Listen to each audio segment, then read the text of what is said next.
Hi-de-ho, this is Tony with the Jeep Talk Show, and just like you, I'm listening to the 10-Minute Off-Road Podcast with Nikki G. Episode 110. I'll be back. That sucks. How about Return to Pisgah? Yeah, let's go with that. I went to the zoo the other day and they had a loaf of pumpernickel on display. Yeah, it was bred in captivity. What can I say? If you came here for the jokes, shame on you. All right, welcome to the 10-Minute Off-Road Podcast. I'm your host, Nikki G. I'm here to inform, entertain, and delight your ear holes with all things off-road for the next 10 minutes or so. Why 10 minutes? Because that's when I got to go leave to bring my brother his lunch. A chicken sandwich, yeah. I know. But hey, I'm keeping with the food-related theme. And it's really true. I do have to go bring my brother lunch. Now's the time where I spew my legal mumbo-jumbo, but I don't have to because I have enslaved AI interns to do it for me. So take it away, enslaved AI interns. You're listening to the 10-Minute Off-Road Podcast, the podcast for the off-roader with a short attention span. You can follow the 10-Minute Off-Road Podcast on Facebook, Instagram, and YouTube, but never on TikTok. You can listen to the 10-Minute Off-Road Podcast on whatever the hell you're listening to it on now, including Apple Podcast, Amazon Music, Spotify, Odyssey, Podbay, Podchaser, Pocket Cast, iHeartRadio, and on YouTube. Got something to say? We would love to hear from you. Just contact the 10-Minute Off-Road Podcast at 10minuteoffroad@gmail.com. That's 10minuteoffroad@gmail.com. Or leave a comment on our YouTube channel. Thank you very much, AI interns. You are worth every penny. And what I mean by every penny, time is money, and you save me time. So that's more time I get to peruse the internet on stuff I can't afford to buy. All right, so this podcast, Christmas is right around the corner. Too late to do a Christmas gift idea thing, which, I don't know. You know your loved ones better than I do. You know what to get them. You know what they want. With that being said, went to Pisgah for the weekend. Had a great time. If it is back open. Went down 2 or actually 3 service roads that we normally hang out at, and everything was open. Campsites were open. I do have to tell you, when you go to Pisgah, don't bring wood. There is a crap load of deadfall. It's going to take a year for us to clean out the deadfall. And I will tell you, the one road we went down, they just cut the deadfall off and left it on the side of the road. One road we went down, they cleared the deadfall off the road, and they cut it up into logs that are campfire size, so you don't even have to cut it. You just gotta bring an axe to split it, or you could try burning a whole log whole, whatever floats your boat. But there's firewood there. Like you can buy some on the way, you can bring some, but yeah, just use what's there. Let's get it out of the forest. I know it's nature, and nature don't mind having some old rotted logs laying around for the habitat to enjoy, but to me it looks like a fire hazard and it doesn't look pretty. So let's bring a saw and an axe and let's clean up the forest while we're using our campfire. That being said, we had a good weekend. We were going to stay for 2 days and we bugged out early because they were calling for freezing rain, and we thought, well, we're going to sit around a campfire and BS all night. If it rains at 9 o'clock at night and it's kind of early, what do? We just kind of hang out in our tents or sit around a campfire, get wet, miserable. And then in the morning, packing everything up, wet and damp and frozen.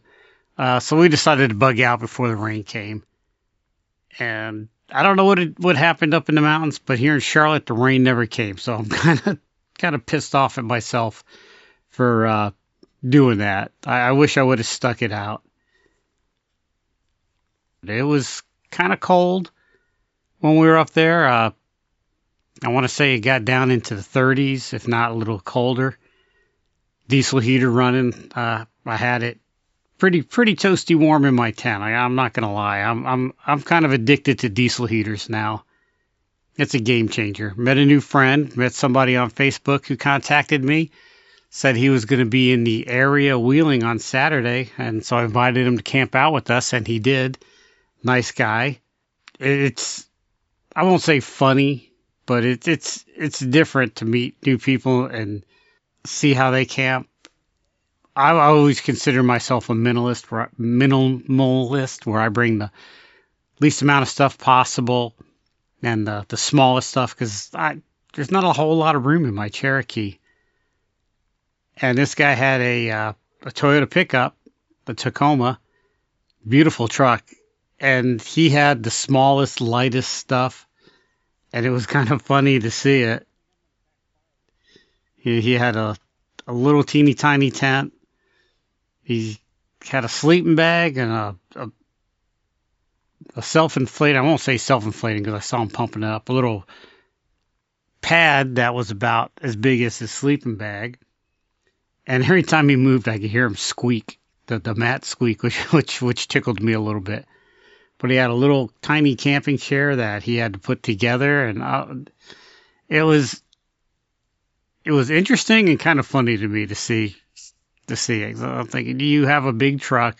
Just go to Walmart, get an $8 chair, and you have more room. You set it up quicker, and you could just save a whole lot of money. And for food, he just had a bunch of trail mix and squirrel food and stuff, and it tickled me. And there's nothing wrong with it. And I commend him. He came out, he spent the night, but he didn't have a heater in his tent, and I felt bad for him because it was cold. But he said he was warm in his sleeping bag. So next time I see him, I want to get the name of that sleeping bag. Is, whew. Man, I've done it before too. I've spent the night in cold weather with no tent heater, nothing but my sleeping bag, and I've had some pretty crappy sleeping bags, and I survived. The sleeping bag I have now is Army surplus. I can't think of what the name of it is. I'll have to get the number off the tag sometime and talk about it.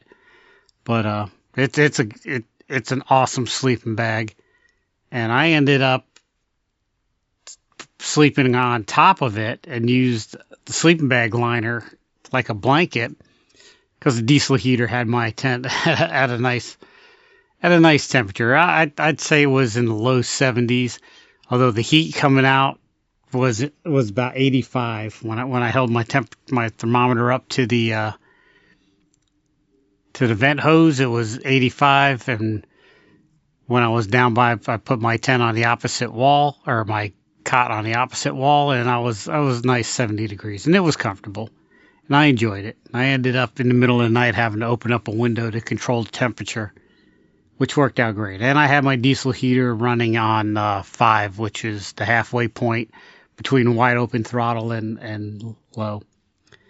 A friend of mine I camp with can control his diesel heater with his phone. That is the way to go. He just sit in his tent and turn his heat up or down. I have a remote for mine, but I don't know where it is. And even when I did have it, I could turn the diesel heater on and off, but I really couldn't adjust the temperature. So, I don't mess with it too much. I'm more of a set it and forget it type person. All right, so I'm going to wrap things up. If you're in North Carolina area, Pisgah is open. Go. I'm not sure if I've heard rumors that Old 105 is open, but hey, go out, check it out. Brown Mountain is closed for the season, the off-road trails, but the campgrounds, the campsites leading up to the off-road trails are open. So hit Pisgah.